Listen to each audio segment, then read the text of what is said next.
A deadly virus is spreading, infecting people within minutes and granting them heightened physical abilities similar to zombies, yet more agile and powerful. The outbreak originated in the Korean demilitarized zone, affecting soldiers returning from Korea and a significant portion of North Korea's population. Surprisingly, the World Health Organization declared that South Korea was virus-free. Dr. Jung Byung-ho, pivotal in combating the chaos, disappeared for 19 days, along with his cured daughter, Jung Hana. He held the key to replicating the cure and was en route to the Sinuiju Chemical Weapons Institute. His disappearance raised suspicions among North Koreans, involving the South in the situation. The CIA receives a video featuring a naked man next to Dr. Jung. The unknown man in the video provides an address, claiming Dr. Jung is still with him. CIA agents rush to the location, but the man has no memory of sending the video or even his own identity. In the room, a bloodstain leads to a cupboard containing body parts and a ringing phone in a jacket. The unknown man answers the phone, and the anonymous caller refers to him as Carter. The caller instructs him to pass it to the CIA agent behind him. Tragically, the phone explodes,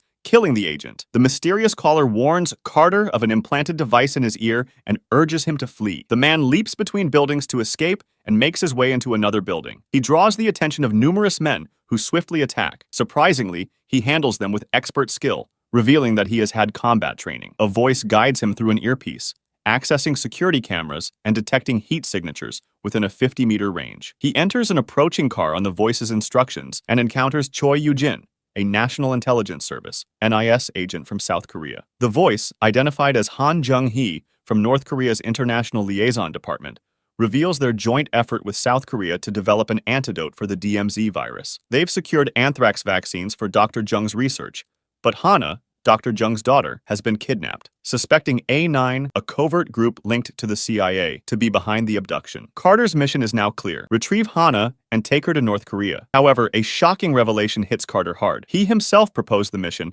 but requested his own memories be blocked, leaving him baffled. Jung-hee drops another revelation. Carter, formerly a CIA agent from South Korea, had slowly blurred his identity and infiltrated North Korea as a journalist. Highly regarded in the South, suspicions of being an American spy forced him under North Korean surveillance. To monitor him closely, the North planted a woman to gather intelligence, but unexpectedly, Carter fell in love and married her, leading to a tragic outcome in the form of his wife's death. However, his infected daughter, Yoon-hee, remained alive, held in the Sinuiju Chemical Weapons Institute's research facility. Carter's mission: rescue Hana to create an antidote using her blood, ultimately aiming to cure Yoon-hee and others afflicted by the virus. Hana remains captive in a heavily guarded CIA facility. Jung-hee reveals to Carter that most infected individuals succumb within 13 days. With his daughter already infected for that duration, he needs to find the antidote as quickly as possible, knowing her time is running out. Carter uses the earpiece guidance and discovers a pistol and a grappling hook inside. In a decisive move,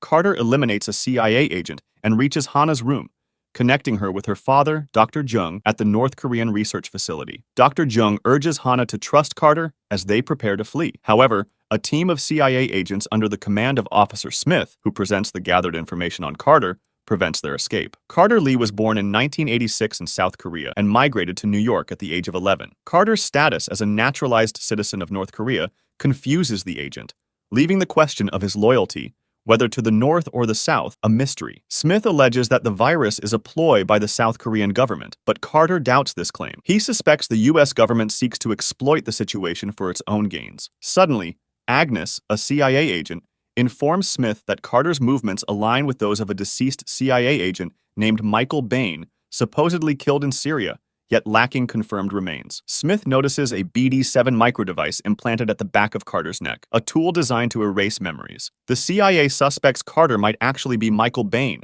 having undergone plastic surgery to assume his identity. Pending DNA test results could confirm this theory. Han Jung-hee manipulates the signal to Carter's molars, which, unknown to him, have explosives. When the CIA extracts his teeth, triggering the device, Carter manages yet another escape. Han Jung-hee advises Carter to enter a waiting car, while Agnes suggests taking a bus for insights into his true identity. Opting for the bus, Carter encounters Agnes, who warns him to trust her for survival before she's shot. She urges Carter to flee before the CIA arrives. Black-clad bikers take Hana from him, starting a chase. Amidst the chaos, multiple bikers and Carter engage in a fight for Hana, while an unfamiliar voice, possibly Agnes, resonates through one of the CIA bikers' earpieces. The lab results confirm Carter's true identity as Michael Bain, but the U.S. agency disregards this revelation, branding him rogue and providing cause for his termination. Carter safely reaches the National Intelligence Service facility, meeting Kim Dong-gyu, the North Korean relations director. The two board a plane for North Korea when sudden turbulence hits. The North Korean medic staged the virus infection of the airplane's pilots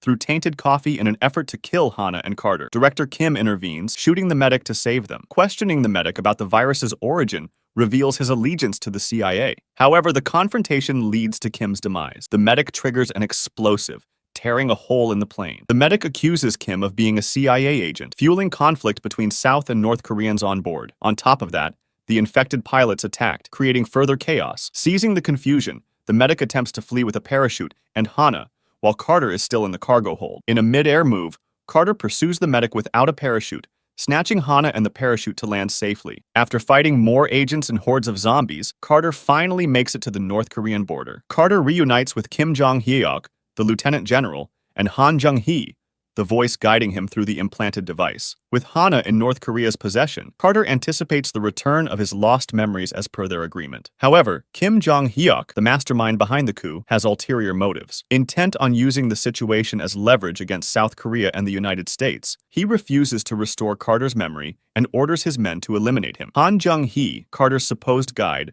reveals her true identity as a North Korean spy tasked with monitoring him during his journalistic visit. Shockingly, she's Carter's wife and didn't pass away as previously claimed. Han Jung-hee pleads with Kim Jong-hyuk to spare Carter's life, but he denies. Carter eliminates all the North Korean soldiers. Unbeknownst to them, Kim Jong had ordered Carter's survival, unaware that Carter had already taken them out and was closing in on him. Positioning himself at a distance, Carter gazes at Kim Jong through his sniper scope, contacting Han Jung-hee to keep her phone on speaker for eavesdropping purposes. Kim Jong instructs his soldiers to delay killing Carter, aiming to sway Han Jung-hee to his side. He offers her a deal to save Carter and her daughter. Kim Jong fears the exposure of his secret plan to the world, and he believes Carter's support would strengthen his leadership. However, Han Jung-hee disagrees, prompting Kim Jong to threaten her at gunpoint. Carter's sniper shot misses its mark, compelling him to leave in his car toward the chemical factory. Carter and Han Jung-hee successfully locate their daughter, Yoon-hee, and rush her to Dr. Byung-ho inside the facility